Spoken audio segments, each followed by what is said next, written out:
അർച്ചനയുടെ പുതിയ ജീവിതത്തിനും പഴയ ജീവിതത്തിനും ഇടയിൽ ഇനി നിമിഷങ്ങൾ മാത്രമേ ഉള്ളൂ.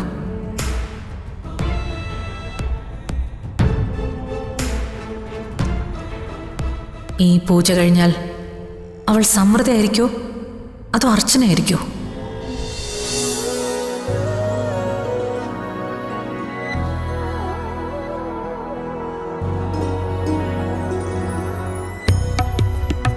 നമസ്കാരം. Good morning Sachi. ഉറക്കമൊക്കെ എങ്ങനെ ഉണ്ടായിരുന്നു? ഇത്രയും ശാന്തമായിട്ട് ഈ അടുത്ത കാലത്തൊന്നും ഞാൻ ഉറങ്ങിയിട്ടില്ല. അത്രയ്ക്ക് നന്നായിട്ട് ഉറങ്ങി. വക്കീലിന് പിന്നെ ഇത് സ്വന്തം വീടാണല്ലോ. അതെ, ഇവിടെ വരുമ്പോ ഞാൻ കേസും കോടതിയും എല്ലാം മറക്കും. ആ പഴയ ഞാനാവും. അല്ല സച്ചി, ചായ കുടിച്ചോ? ഇല്ല, ഞാൻ ചായ കിട്ടുന്ന സ്ഥലം നോക്കി ഇറങ്ങിയതാ. എന്നവാ നമുക്ക് ക്യാൻറ്റീനിൽ പോയി ചായ കുടിക്കാം. നടക്ക്. സച്ചി ഗൂഗിൾ സാറിനെ കണ്ടോ? ഇല്ല, രാവിലെ കണ്ടില്ല. സമൃദ്ധ മേഡത്തിന് ഓർമ്മ തിരിച്ചിട്ടുന്നുള്ള കാര്യം ഉറപ്പാണല്ലോ അല്ലേ? ഉറപ്പില്ലാത്ത ഒരു കാര്യവും ഗുരുജി പറയില്ല. അതിന്റെ സൂചനകള് കഴിഞ്ഞ ദിവസം തന്നെ കിട്ടിയെന്ന ഗുരുജി പറഞ്ഞത്. എന്ത് സൂചന?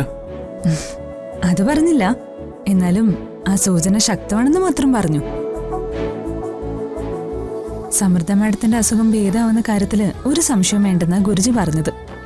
ഗൂഗിൾ സാറിന്റെ സന്തോഷം കാണുമ്പോ നമുക്കും ഒരു സന്തോഷമുണ്ട്. അത് മാത്രമല്ലല്ലോ, സച്ചിക്കും എന്തോ നല്ലത് സംഭവിക്കാൻ പോകുന്നല്ലേ ഗുരുജി പറഞ്ഞത്. എന്തെങ്കിലും നല്ലത് സംഭവിക്കുകയാണെങ്കിൽ അത് സംഭവിക്കട്ടെ. എന്തായാലും ചായ കുടിച്ചിട്ട് വരുമ്പോഴേക്കും പൂജ തുടങ്ങും. ആ ചടങ്ങ് മുഴുവൻ കാണണം. വാ.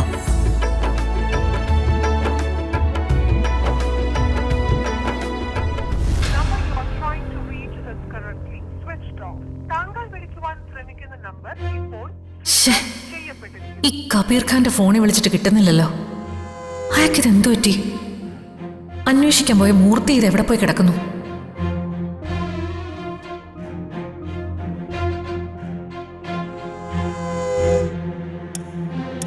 മാഡം. എന്താ മൂർത്തി? അയാൾ എവിടെ? എങ്ങോട്ട് പോയി? മാഡം, അയാൾ എവിടെയെങ്കിലും കാണുന്നില്ല. കാണുന്നില്ലേ? പിന്നെ അയാൾക്കെന്ത് സംഭവിച്ചു? ഇനി പേടിച്ചെങ്ങും പോയോ? ഞാൻ ഈ ആശ്രമം മുഴുവൻ അരിച്ചു പെറുക്കി നോക്കി, അയാളുടെ പൊടി പോലുമില്ല.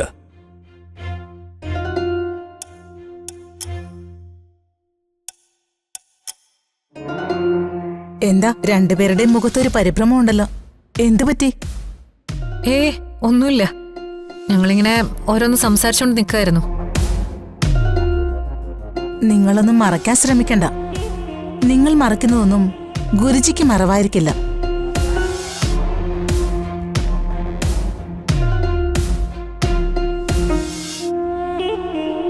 എന്തെങ്കിലും പ്രശ്നങ്ങളുണ്ടെങ്കിൽ പറയൂ.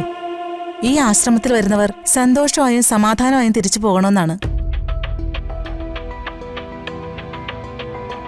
നിങ്ങൾ രണ്ടുപേരുടെയും മുഖം കണ്ടിട്ട് നിങ്ങൾക്കെന്തോ നഷ്ടപ്പെട്ടു എന്നാ തോന്നുന്നത്. എന്തായാലും പറയൂ. എന്റെ കൂടെ വന്നൊരു സഹായി ഉണ്ടായിരുന്നു, ഒരു കേശവൻ പോറ്റി. രാവിലെ മുതല് അദ്ദേഹത്തെ കാണുന്നില്ല. ഞങ്ങള് ഇവിടെയൊക്കെ അന്വേഷിച്ചു, പക്ഷെ ഒരിടത്തുമില്ല. അദ്ദേഹത്തെ ഫോണിൽ വിളിച്ചില്ലേ? ഫോണിൽ വിളിച്ചു, പക്ഷെ സ്വിച്ച് ഓഫാ. എന്നാ പിന്നെ അദ്ദേഹത്തെ ഇനി തിരയണ്ട. എത്തേണ്ടടുത്ത് അദ്ദേഹം എത്തിക്കഴിഞ്ഞു. അതിനെക്കുറിച്ച് നിങ്ങൾക്കിനി ഒരാശങ്കയും വേണ്ട. ഞാൻ പറഞ്ഞില്ലേ, ആ ഗുരുജി ഭയങ്കരനാ. അയാൾക്ക് കാര്യം മനസ്സിലായി. ഈ യോഗിനിക്കും എല്ലാം അറിയാം. ഒന്നുകിൽ കബീർ ഖാൻ അവർ ട്രാപ്പിലാക്കി, അല്ലെങ്കിൽ അയാൾ ഇവിടുന്ന് പേടിച്ചോടി. അങ്ങനെയാണെങ്കിൽ നമ്മളാണ് ഇതിന് പിന്നിലെന്നും ഗുരുജി മനസ്സിലാക്കി കാണില്ലേ? കാണും. അതുകൊണ്ട് ഇനി ശ്രദ്ധിച്ചു വേണം മുന്നോട്ട് നീങ്ങാൻ.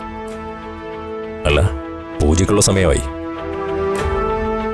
കബീർ ഖാൻ ട്രാപ്പിലായ സ്ഥിതിക്ക് ഇനി ഞാൻ തൽക്കാലം ഗുരുജിയുടെ മുന്നിൽ ചെന്ന് നിൽക്കുന്നത് സേഫ് അല്ല. അതുകൊണ്ട് മൂർത്തി മാത്രം പൂജയ്ക്ക് പോയാൽ മതി. വിവരങ്ങൾ സമയാസമയത്ത് തന്നെ അറിയിച്ചാൽ മതി. ശരി മാഡം. പൂജാ ചടങ്ങുകൾക്കിടയിൽ ശ്രദ്ധിച്ചു വേണം നിൽക്കാൻ. അതും മുടക്കാൻ പറ്റിയ എന്തെങ്കിലും ഒരു അവസരം കിട്ടിയാ ആ സമയത്ത് പൂജ മുടക്കിയേക്കണം. ഇത് നമ്മുടെ ലാസ്റ്റ് അറ്റംപ്റ്റാ. മാഡം ടെൻഷൻ അടിക്കണ്ട. അവസാന നിമിഷം എന്തെങ്കിലും ഒരു ആയുധം നമുക്ക് കിട്ടും. എങ്ങനെയെങ്കിലും പൂജ ഞാൻ മുടക്കിയിരിക്കും. ഉം.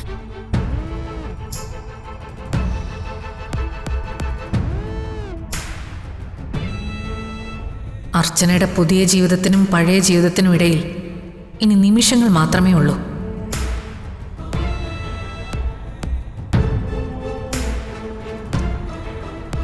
ഈ പൂജ കഴിഞ്ഞാൽ അവൾ സമൃദ്ധയായിരിക്കോ അതോ അർച്ചനയായിരിക്കോ?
സമൃദ്ധിക്ക് ഇപ്പൊ എന്ത് തോന്നുന്നു?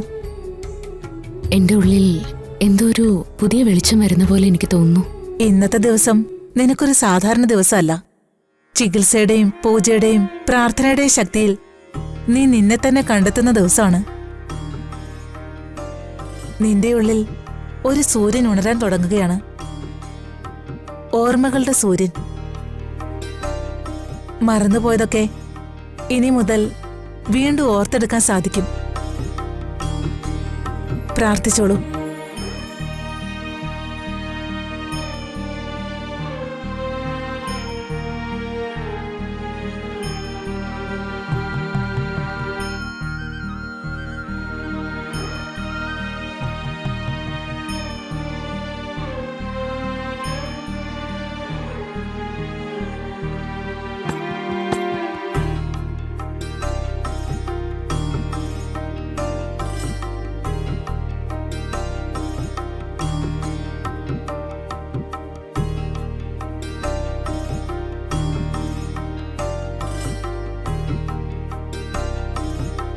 ഭഗവാനെ, തിരിച്ചു കിട്ടുന്ന ഓർമ്മകൾ എന്താന്ന് എനിക്കറിയില്ല. അതെന്തായാലും എനിക്ക് ഞാനായി ജീവിക്കാൻ സാധിക്കണം.